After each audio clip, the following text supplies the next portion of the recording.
En Tirintos reinaban Alcmena y Anfitrión, descendientes de Perseo. Alcmena era una mujer bellísima y el propio Zeus deseaba enamorarla.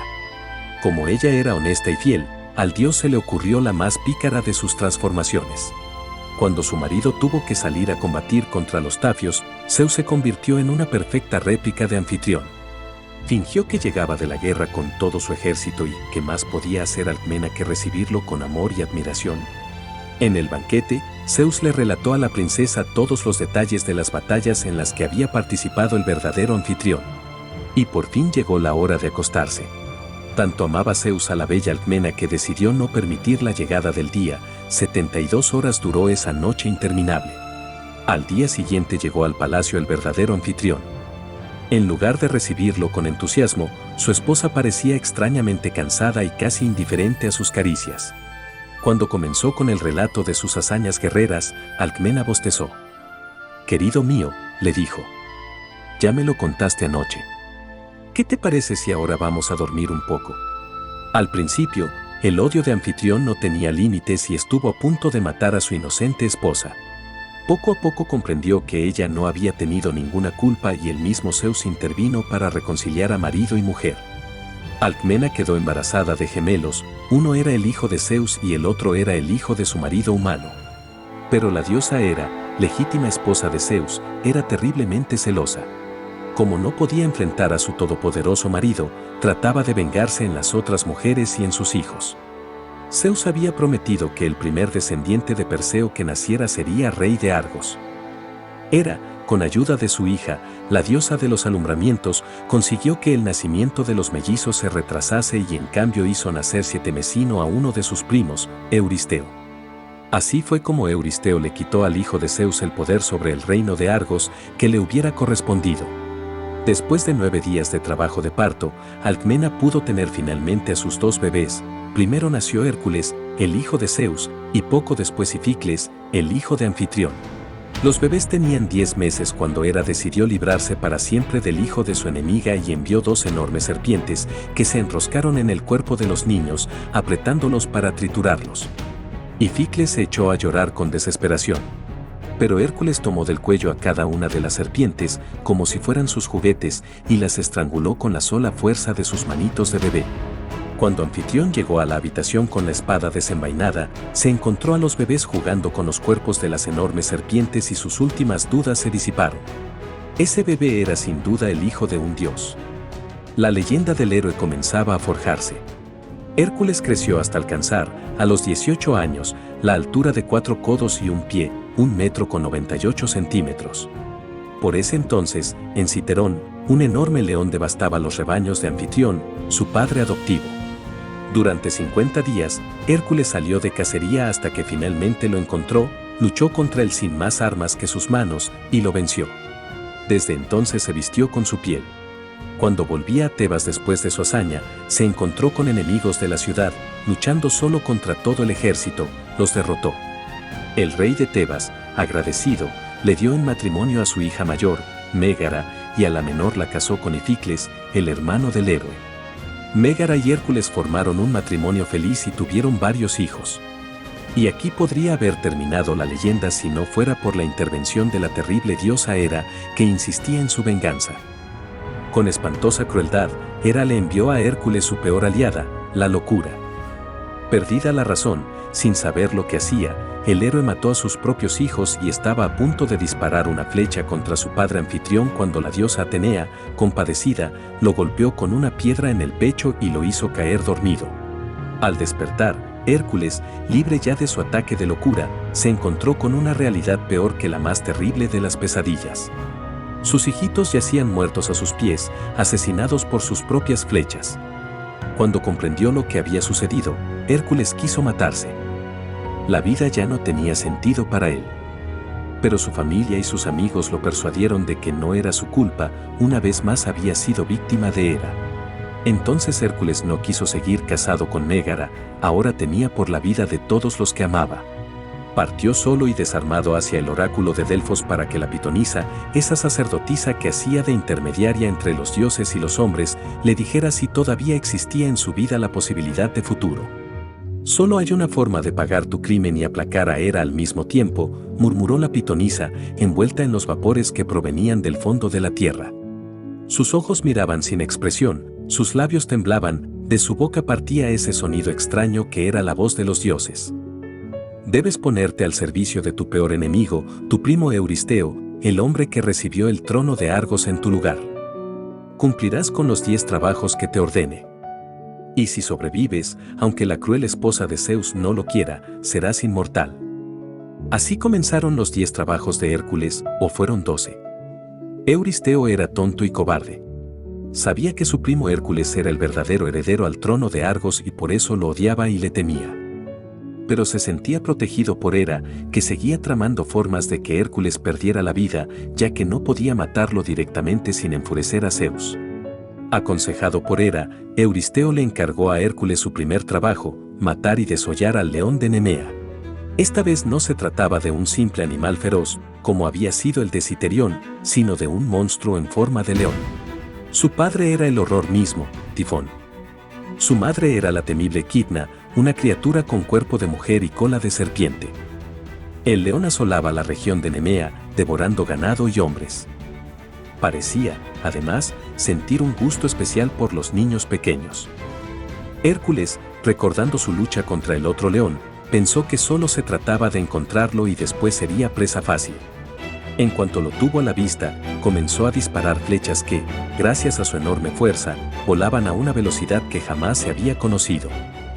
Pero las flechas no se clavaban en la carne del león, rebotaban en su piel invulnerable. Recién entonces comprendió Hércules que no se trataba de un animal como cualquier otro. El monstruo se refugiaba en una caverna con 2 accesos. Hércules comenzó por tapar una de las entradas con una roca. Después cortó el tronco de un olivo silvestre y se fabricó con él una enorme masa. Ni sus flechas ni su espada ni su lanza podían contra el león, pero al menos logró hacerlo retroceder a golpes hasta que el animal entró en su cueva, mientras el héroe lo seguía valerosamente en la oscuridad. Ahora el león estaba en su propio terreno, al acecho en un rincón de la caverna. Sus dientes brillaban, listos para morder y desgarrar. En un instante Hércules tuvo que tomar una decisión. No podría estrangularlo, el monstruo era demasiado grande para abarcar su cuello con las manos. Envolverlo en un abrazo mortal era demasiado peligroso, porque no podría escapar de sus mordiscos. A pesar de su fuerza excepcional, Hércules todavía era un ser humano como cualquier otro. De un salto, abriendo sus fauces, el león se arrojó con todo su peso sobre el héroe, que no retrocedió ni trató de escapar. Al contrario, lo recibió con el brazo derecho hacia adelante y el puño cerrado. En lugar de tratar de evitarlo, le introdujo el brazo en la boca con todas sus fuerzas y su puño le traspasó la garganta. Esta vez el león de Nemea había tragado un bocado demasiado grande. Asfixiado, en pocos minutos dejó de respirar. Hércules se había preguntado por qué se le había especificado que su trabajo consistía en matar al león de Nemea y desollarlo. Y sin embargo ahora se enfrentaba a un problema aparentemente insoluble, como arrancarle la piel a un animal cuya piel era impenetrable. Pronto comprobó que tampoco el fuego la quemaba. Por suerte, Hércules tenía tanta inteligencia como fuerza y se dio cuenta de que solo el león de Nemea podía contra el león de Nemea. Usando como cuchillo una de sus propias garras, consiguió cortar su piel y arrancársela. Desde entonces se vistió con ella y la usó para siempre como armadura. Llevando el cuerpo del enorme león desollado, Hércules llegó a Argos. Pero su primo Euristeo no quiso verlo. Aterrado, corrió a esconderse en su palacio y prohibió que Hércules entrara a la ciudad. Desde entonces se comunicaría con él a través de mensajeros. Por consejo de Hera, ya tenía preparado el siguiente trabajo para su querido primo, matar a la hidra de Lerna, o ser muerto por ella. Hércules no le tenía miedo a nada y, sin embargo, el solo nombre de este monstruo hacía estremecer a cualquier mortal. La hidra era una serpiente acuática de 7 cabezas que causaba horror y destrucción.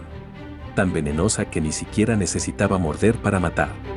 Su aliento pestífero emponzoñaba a cualquiera que se le acercase, incluso mientras dormía.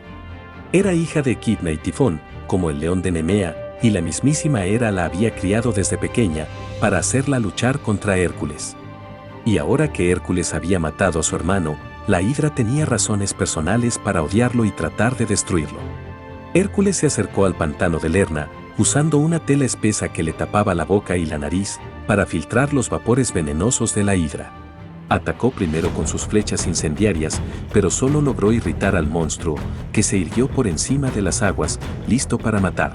Hércules, entonces, sacó una hoz, creyendo que podría cegar las cabezas de serpiente como si fueran espigas de trigo. Pero no conocía todavía la característica más terrorífica del monstruo: cada vez que cortaba una cabeza, crecían otras dos. La hidra parecía inmortal y cada vez más peligrosa. Esta vez Hércules comprendió que no podría solo contra el monstruo y le pidió ayuda a su sobrino Iolao, el hijo de su hermano mellizo. Mientras Hércules cortaba las cabezas de serpiente, Iolao, con una antorcha, quemaba valientemente los cuellos mutilados para impedir que volvieran a nacer. La cabeza del medio era inmortal.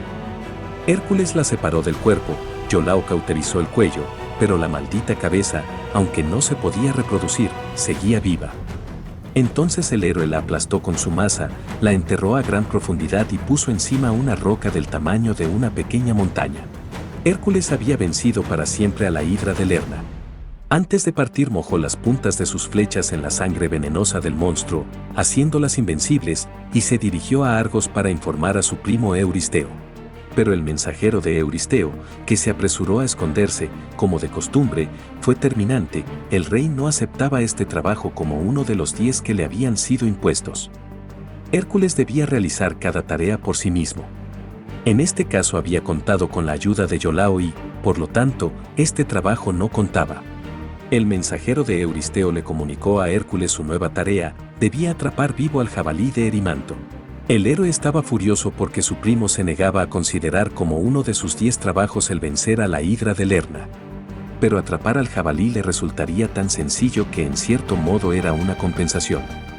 El jabalí era un animal de tamaño gigantesco. Devastaba las cosechas de Erimanto y, como era tan grande, los campesinos no se atrevían a enfrentarlo. Destruía las redes y mataba a los perros con los que intentaban cazarlo. Pero no era un monstruo ni tenía poderes sobrenaturales. Sintiéndose tranquilo y seguro, Hércules emprendió el camino hacia Erimanto.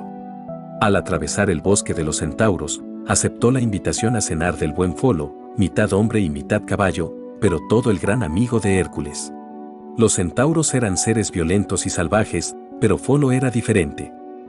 Recibió a Hércules con deliciosa carne asada, a pesar de que él comía solamente carne cruda. Y le ofreció agua fresca de manantial para beber. ¿Y el vino?, preguntó Hércules. Aquí está, pero no puedo servírtelo, es el vino de los centauros y sé que a mis compañeros no les gustaría que te convidara. No se irritarán porque me sirvas una copa de vino. Y además, yo te protejo, insistió Hércules. Ojalá no lo hubiera hecho.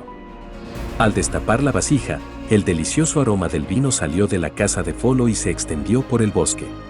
Poco después, un ejército de centauros enfurecidos rodeaba la caverna, armados con rocas, árboles enteros y antorchas encendidas. Hércules comenzó a disparar sus flechas envenenadas con tremenda puntería. Los centauros caían muertos alrededor de la cueva y finalmente los que quedaban vivos decidieron escapar. Muy asombrado, Folo se acercó a uno de los centauros muertos y arrancó una flecha que estaba clavada apenas en la superficie de la piel. ¿Cómo puede ser que algo tan pequeño mate a un enorme centauro?, preguntó. Hércules corrió hacia él con la intención de quitarle el peligroso proyectil de las manos, pero ya era tarde. Sin querer, Folo dejó caer la flecha, que le hizo un rasguño en una pata. Era todo lo que necesitaba para actuar el terrible veneno de la hidra de Lerna. Folo cayó muerto a los pies de Hércules, que nada pudo hacer para ayudarlo. Hércules parecía condenado por el destino a ver morir a sus amigos y a los seres que amaba. Con el corazón entristecido, el héroe siguió su camino hacia Erimanto. Allí persiguió al jabalí hasta que consiguió acorralarlo en un monte cubierto de espesa nieve, donde se hundían las patas del animal, que corrió y corrió hasta que el agotamiento lo obligó a detenerse. De un salto, Hércules se montó sobre su lomo y con una pesada cadena consiguió atarlo. Con el jabalí de Erimanto vivo, retorciéndose furioso sobre sus hombros, Hércules llegó a Micenas. Esta vez a Euristeo no le alcanzó con refugiarse en su palacio, se había mandado a construir una enorme vasija de bronce semienterrada en el jardín, y allí se metió para ocultarse de su primo y del tremendo jabalí vivo que le había traído de regalo. En cuanto al cuarto trabajo, la orden era precisa: Hércules debía llevar a la cierva de Seriña a Micenas viva y sana. Euristeo no tenía nada que temer de una cierva y, además, no podía dar orden de matarla, porque era un animal sagrado, protegido por Artemisa, la diosa de la caza. Artemisa había encontrado en un monte 5 ciervas extraordinarias, eran tan grandes como un toro, tenían los cuernos de oro y las pezuñas de bronce. Esos eran animales apropiados para tirar del carro de una diosa. Las persiguió, pero solo consiguió atrapar a 4. La quinta era tan veloz que logró escapar de la misma diosa. Desde entonces, la cierva vivía libre y feliz en los bosques. Artemisa había prohibido que nadie le hiciera daño. Atrapar viva a la cierva de Seriña parecía una tarea imposible, la mismísima diosa de la caza había fracasado en el intento. Pero nada era imposible para Hércules, excepto librarse del odio de Hera. El héroe no solo era fuerte y veloz, también era inteligente, perseverante y tenía toda la paciencia del mundo. Día tras día, con sus pies de carne y sangre, persiguió a la cierva de pezuñas de bronce. Un año entero duró la loca persecución. Los días de Hércules eran todos iguales: levantarse a la mañana, buscar rastros de la cierva, correr desesperadamente por el bosque y llegar a entrever la figura del animal entre los árboles sin poder alcanzarlo. Después de un año de persecución constante, la cierva y el hombre estaban flacos y agotados por igual. Se detenían lo mínimo imprescindible como para descansar y comer. De pronto, una mañana fresca de primavera, Hércules vio lo que había comenzado a creer que no vería jamás. Allí, delante de sus ojos, a tiro de flecha, la cierva se había detenido delante de un arroyo demasiado crecido para pasarlo de un salto. Pero su trabajo no consistía solo en llevar a la cierva viva, tampoco podía herirla sin enfurecer a Artemisa. Parado contra el viento, para que la cierva no lo olfateara, Hércules tensó su arco, preparó una flecha y disparó con tan precisa puntería que atravesó una de las patas traseras del animal justo entre el hueso y el tendón, sin derramar una gota de sangre. La cierva echó a correr, pero ahora rengueaba y el héroe logró alcanzarla. La atrapó, la ató, se la puso sobre los hombros y emprendió el camino a Micenas. Sin embargo, la diosa Artemisa se interpuso en su camino. ¿Cómo te atreves?, le dijo, enfurecida. También Artemisa era hija de Zeus y de una titánida, la bella Leto. También ella y su hermano Apolo habían sufrido los celos de Hera, que había tratado de impedir su nacimiento. Por eso, cuando su medio hermano Hércules le contó sus penurias y las tareas que debía cumplir para Euristeo, la diosa entendió y se compadeció. Cuando a Euristeo, con ayuda de Hera, se le ocurrió este trabajo para atormentar a Hércules, creyó que por fin se vería libre de su peligroso primo.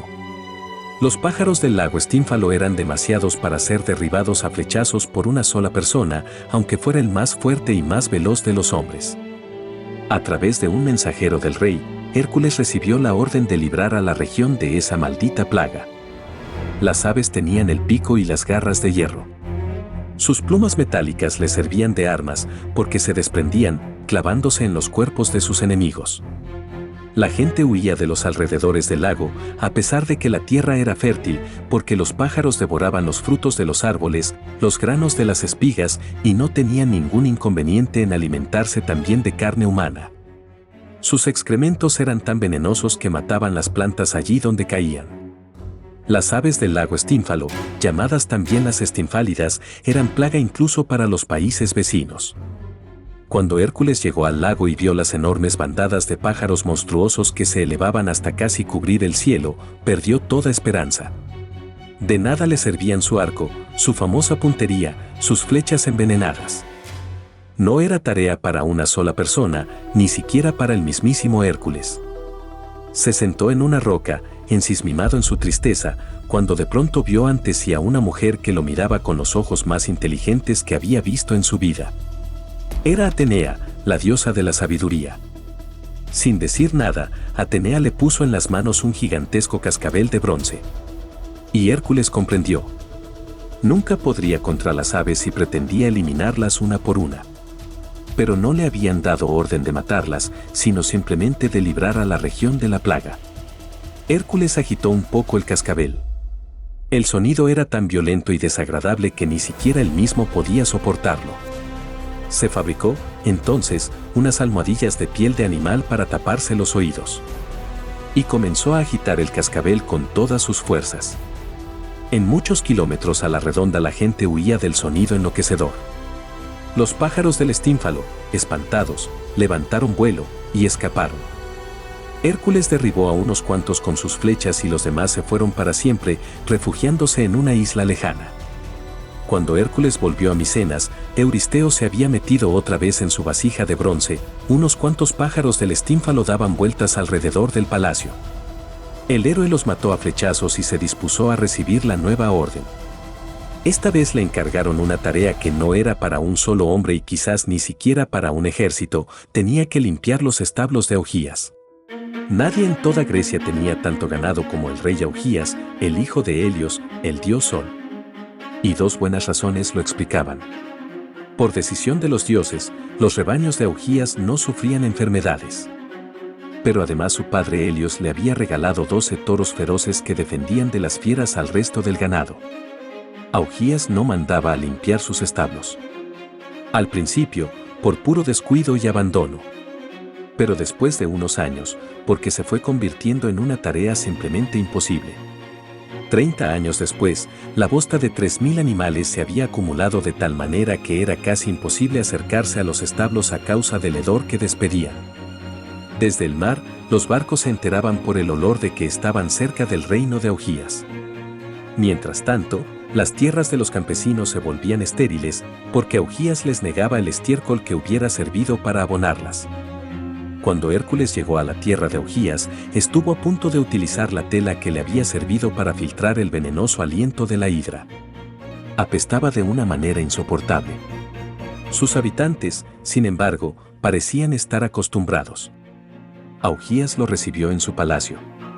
Las hazañas del héroe ya eran famosas en toda Grecia. En el banquete, bebiendo un delicioso vino, Hércules se jactó de su fuerza. Los famosos establos no eran un problema para él. Estaba seguro de poder limpiarlos en un solo día. Augías sabía que eso era imposible. Si logras esa hazaña, le dijo, te entregaré la 10ª parte de mis rebaños. Augías estaba convencido de que el vino había nublado la cabeza de Hércules, pero el héroe sabía muy bien lo que decía. Ya había visitado los establos y había comprobado que 2 ríos bastante caudalosos pasaban muy cerca de allí. Al día siguiente Hércules, usando su enorme fuerza, cavó 2 canales para desviar el curso de los ríos y hacerlos pasar por los establos. Después derribó una parte del muro para que entrara el agua y otra para que hiciera de desagüe. Los 2 ríos se precipitaron en los establos, sus aguas confluyeron y chocaron, y se arremolinaron entre las paredes. Y en un solo día el trabajo de limpieza estuvo terminado. Augías estaba muy enojado, porque jamás se había imaginado que iba a poder completar la tarea en tan poco tiempo. Y se negó a pagarle, argumentando que ese trabajo lo tenía que hacer de todos modos porque se lo había encargado Euristeo. Por su parte, Euristeo, que se había imaginado a Hércules avergonzado y humillado, con una pala en las manos, cubierto de estiércol y jadeando de fatiga, no quiso contar este trabajo entre los 10 que debía realizar, con la excusa de que Hércules le había pedido un salario a Augías y entonces no lo había hecho solo para él. Hércules había cumplido ya con 6 de los 10 trabajos, y sin embargo todavía le faltaban otros 6. Al mensajero de Euristeo le temblaba la voz cuando exigió a Hércules que llevara vivo a Micenas al toro de Creta. El monstruo era justamente famoso en toda Grecia y solo un héroe como Hércules se le podía enfrentar. Cierta vez, Minos, el rey de Creta, había prometido sacrificar a Poseidón lo primero que apareciese en la superficie de las aguas. Nunca imaginó que iba a aparecer nadando hacia la costa un toro enorme, hermosísimo, perfecto, enviado por el dios. Cuando Minos lo vio, se arrepintió de su promesa. Si lo cruzaba con sus vacas, podría mejorar muchísimo la calidad de sus rebaños. Decidió quedárselo y sacrificar en su lugar al mejor de sus toros. Pero Poseidón no se dejó engañar. Furioso al ver la trampa que había tramado Minos, se vengó de una manera terrible. Por una parte, hizo que la esposa de Minos enloqueciera y se enamorara del toro. Ese fue el origen del monstruoso Minotauro, un hombre con cabeza de toro. Por otra parte, enfureció al animal, hasta convertirlo en una violenta máquina de matar que echaba fuego por las narices. Minos no quiso ayudar a Hércules a dominar al toro, pero el héroe no retrocedió. Fue a buscar al animal, lo enfrentó y consiguió treparse de un salto a su lomo. Durante horas el toro corcoveó y luchó tratando de librarse de su jinete, pero al fin Hércules consiguió domarlo. Le puso un anillo de hierro en las narices y, montado en el toro de Poseidón, cruzó el mar hasta llegar a Grecia. Euristeo recibió a la bestia, pero, por supuesto, no fue capaz de controlarla. El toro divino se escapó de Micenas y siguió devastando los campos de Grecia. Solo otro héroe comparable a Hércules podría volver a dominarlo. El siguiente trabajo no fue menor, se trataba de atrapar a las terribles yeguas de Diomedes. Eran 4, eran hermosas, eran antropófagas. Se habían acostumbrado desde pequeñas a comer carne humana. Diomedes, el rey de Tracia, las alimentaba con los extranjeros que llegaban a sus tierras, a los que empezaba por alojar con mucha cortesía en su palacio. Esta vez no se trataba solo de animales odiados y temidos, había un ejército de hombres que protegían a las yeguas. Diomedes las amaba, las llamaba por sus nombres y disfrutaba de verlas devorar a sus huéspedes. No dejaría que se las quitaran fácilmente. Por eso Euristeo le permitió a Hércules que llevara un grupo de guerreros para ayudarlo. Una noche sin luna, Hércules y sus hombres, acercándose a los establos casi sin hacer ruido, lograron reducir a los cuidadores de las yeguas, que estaban encadenadas a un pesebre de bronce. Abriendo los candados, se llevaron a los animales. En cuanto Diomedes lo supo, envió a su ejército con la orden de encontrar a los griegos y traer de vuelta a sus amadas yeguas. La batalla fue tremenda, pero nadie podía contra la fuerza del héroe y el coraje de sus guerreros. Mientras luchaban, un amigo de Hércules, el hombre en el que más confiaba, quedó al cuidado de los monstruosos animales. Diomedes cayó herido y su ejército se rindió. Entonces Hércules fue a buscar a las yeguas. Al abrir las puertas del establo, descubrió con horror que habían devorado a su amigo. Enfurecido, arrojó a Diomedes a sus propios monstruos. Las yeguas devoraron la carne de Diomedes y por primera vez parecieron extrañamente saciadas. Desde que se comieron a su propio dueño, su hambre de carne humana desapareció, se amansaron. Como yeguas comunes y dóciles se dejaron conducir hasta Micenas. Allí Euristeo le dio a Hércules orden de soltarlas.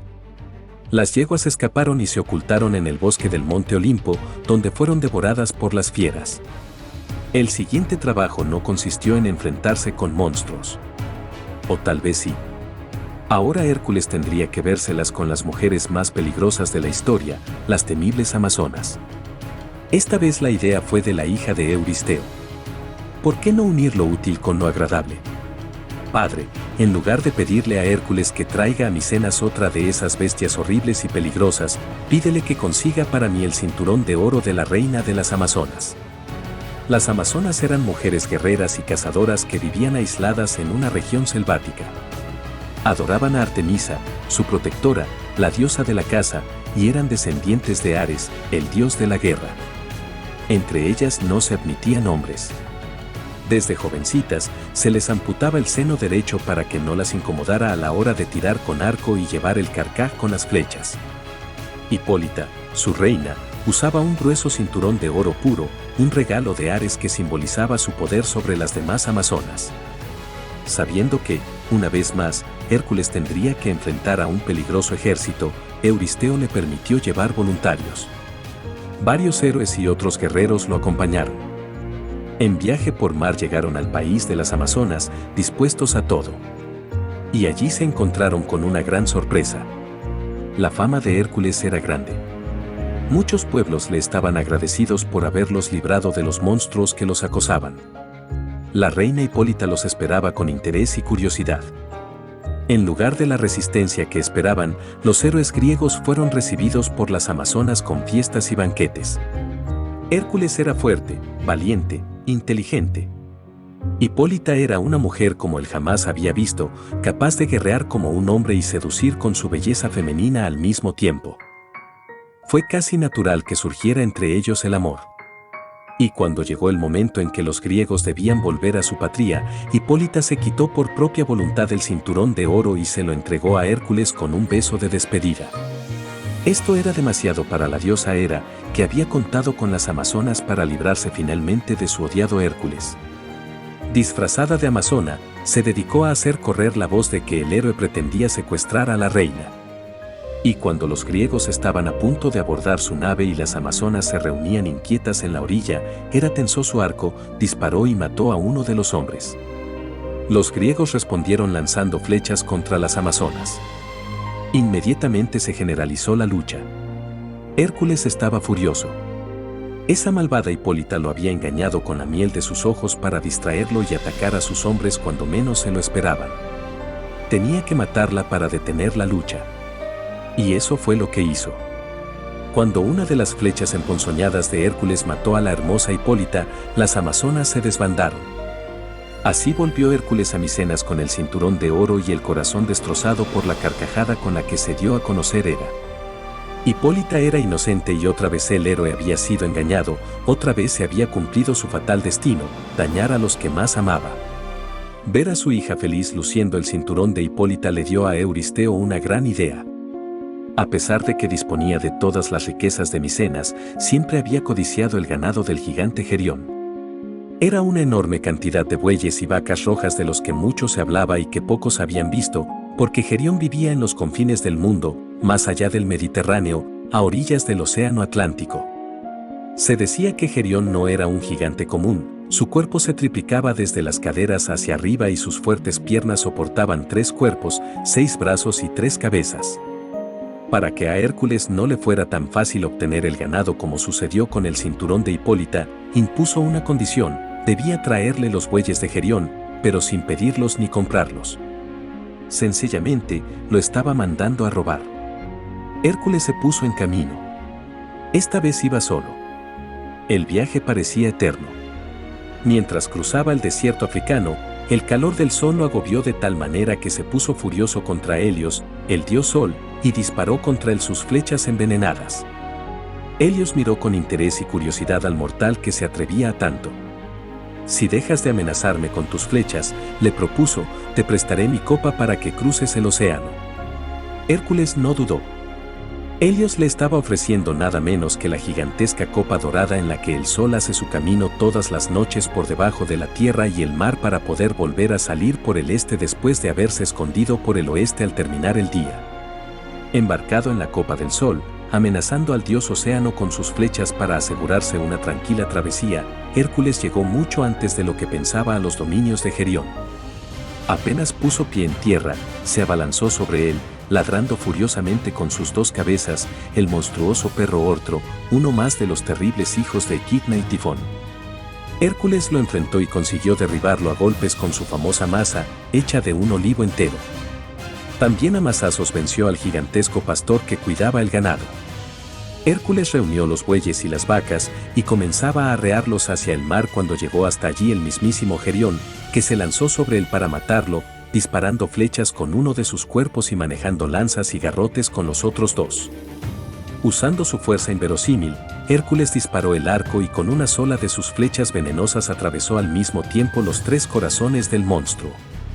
Parecía que ya había conseguido lo que necesitaba y sin embargo recién comenzaba uno de los más difíciles trabajos de Hércules y el único que no consiguió cumplir por completo, llevar hasta Micenas a los bueyes de Gerión.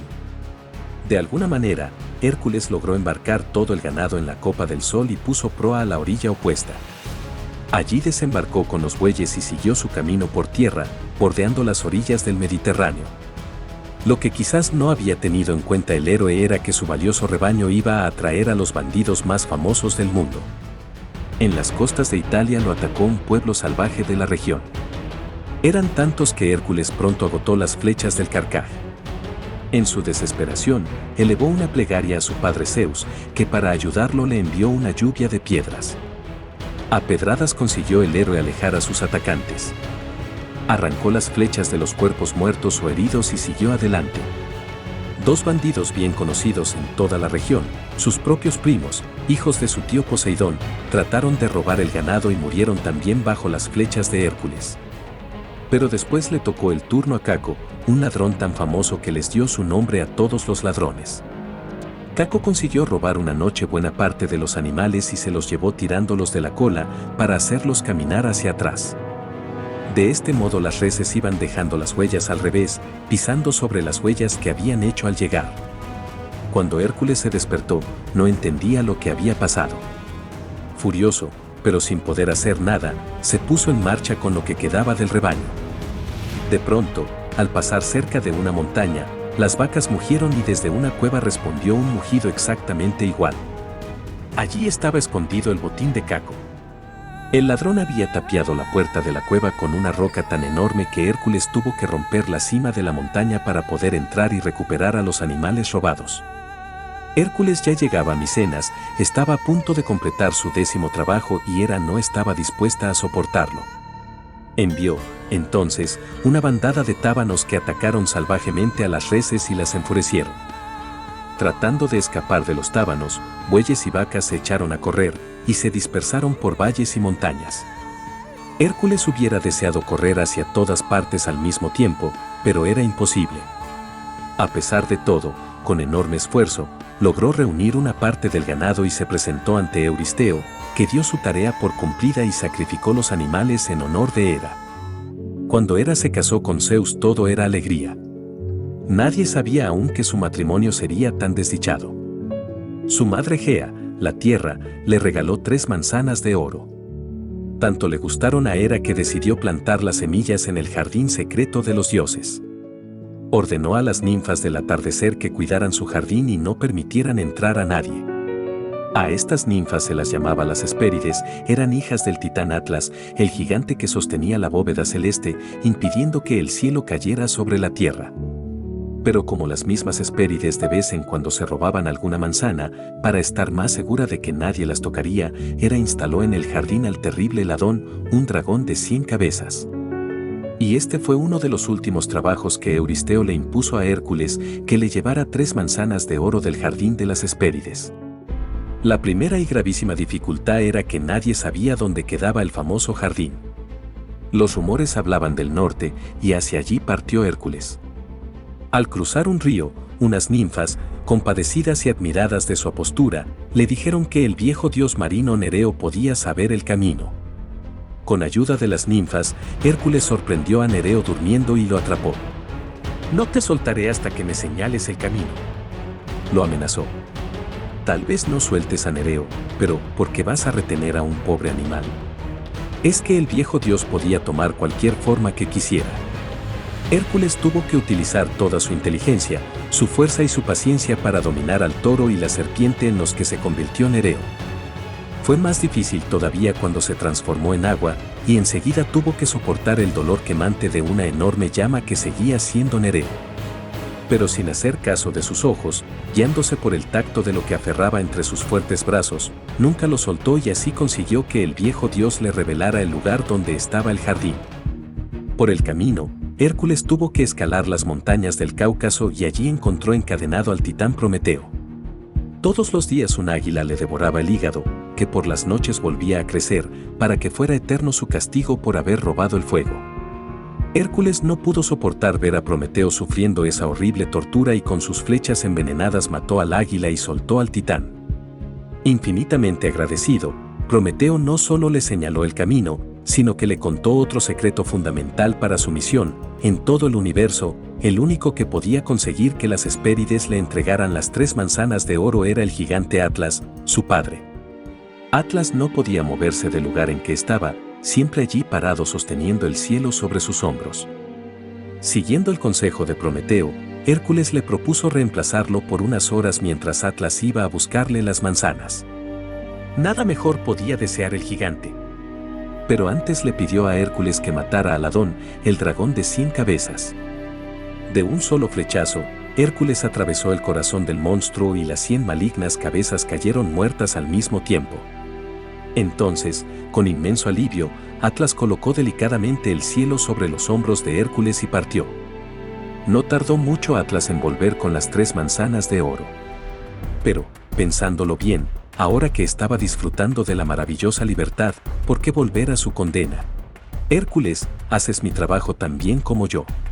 Puedo estar tranquilo de que el cielo no se caerá. No hace falta que vayas a Micenas. Yo mismo puedo entregarle sus manzanas a Euristeo. ¡Qué suerte tengo!, contestó Hércules. Precisamente estaba a punto de rogarte que me dejaras ocupar para siempre tu lugar. Estoy muy orgulloso de poder demostrar mi fuerza y de tener a mi cargo una tarea de tanta responsabilidad. Sí, me quedaré para siempre. Lo único que necesito es una almohadilla para que el cielo no me lastime la piel de los hombros.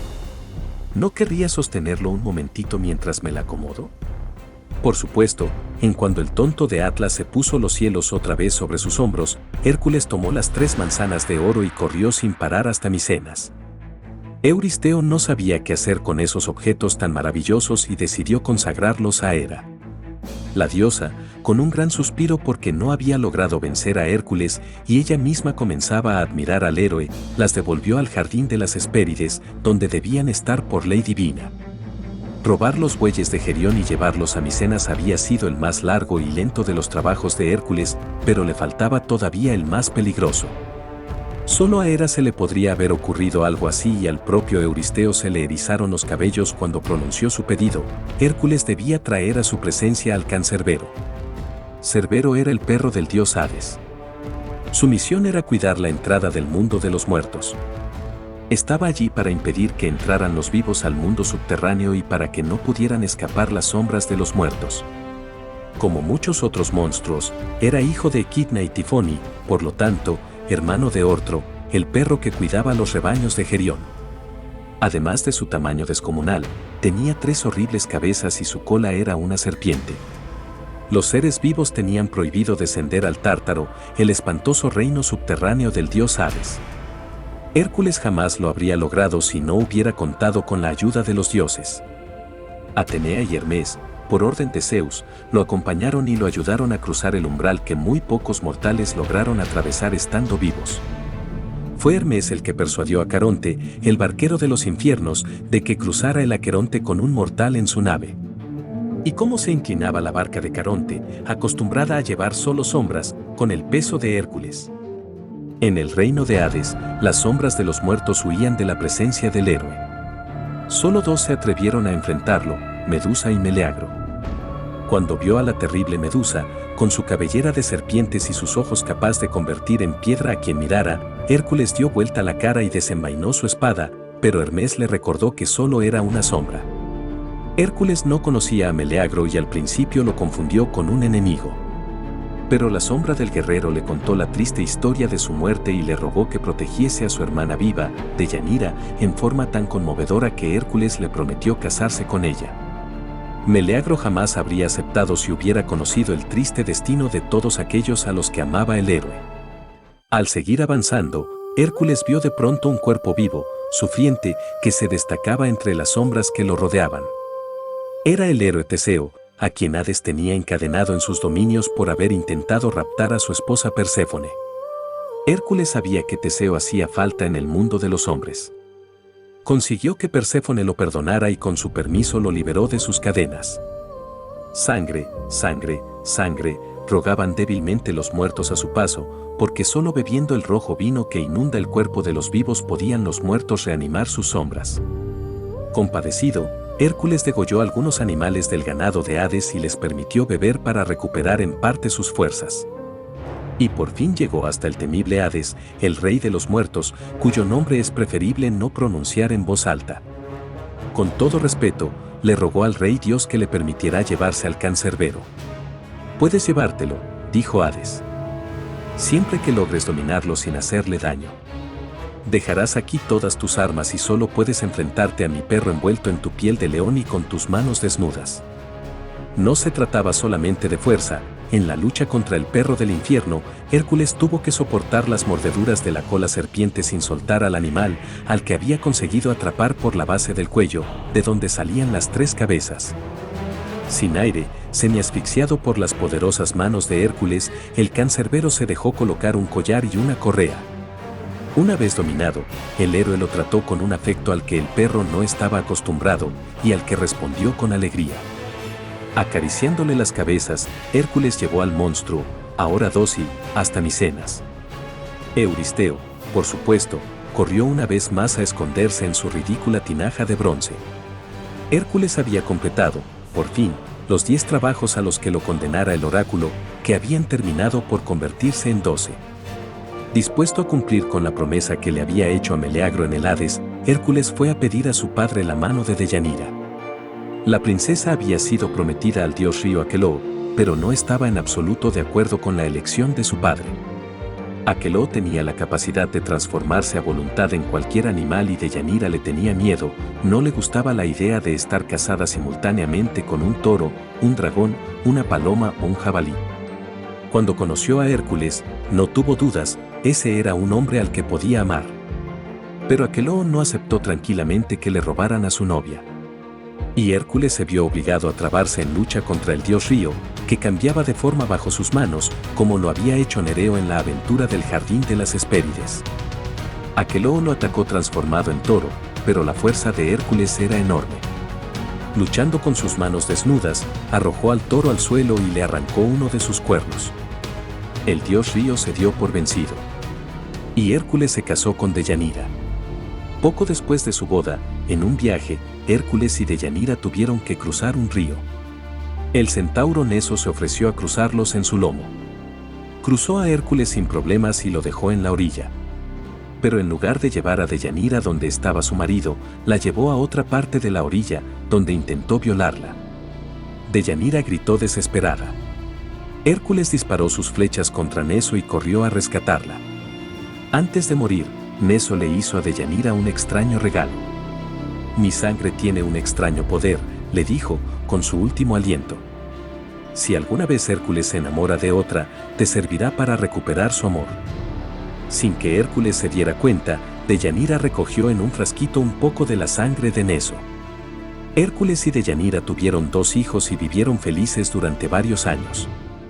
Hasta que Hércules se enamoró de otra mujer. Enloquecida de celos, Deyanira comprendió que había llegado el momento de utilizar el remedio secreto, la sangre del centauro Neso. Mezclándola con agua, empapó una túnica en la poción mágica. Cuando estuvo seca, se la envió a Hércules, que estaba de viaje, como si fuera un regalo. Sin sospechar nada, Hércules se puso la túnica. Pero la sangre de Neso era un terrible veneno. Cuando se calentó en contacto con la piel del héroe, comenzó a quemarle todo el cuerpo, como si fuera un ácido. Hércules, desesperado, trató de librarse de la túnica, pero se le había pegado al cuerpo de tal manera que solo podía quitársela arrancando trozos de su carne. Lo que no había conseguido el odio de dioses, hombres y monstruos, lo estaba logrando el amor de Deyanira. Hércules comprendió que había llegado su fin sobre la tierra. Enloquecido de dolor, levantó con ramas secas una pira funeraria, se acostó sobre ella y le rogó a su mejor amigo que le prendiera fuego. Pronto se elevaron las llamas, consumiendo el cuerpo de Hércules. Y sin embargo, lo que las llamas quemaron fue solo la parte mortal de Hércules, la que había heredado de su madre Alcmena. Y sobrevivió la parte divina, que había heredado de su padre Zeus. Transformado por el poder purificador del fuego, Hércules fue recibido por los dioses del Olimpo. Por su valor, por su fuerza, por sus muchos sufrimientos, se le otorgó la inmortalidad. Desde entonces, Hércules vive para siempre en el Olimpo. Hasta se ha reconciliado con Hera, su eterna enemiga, que como prenda de paz le otorgó la mano de su hija, la bella Hebe, diosa de la juventud.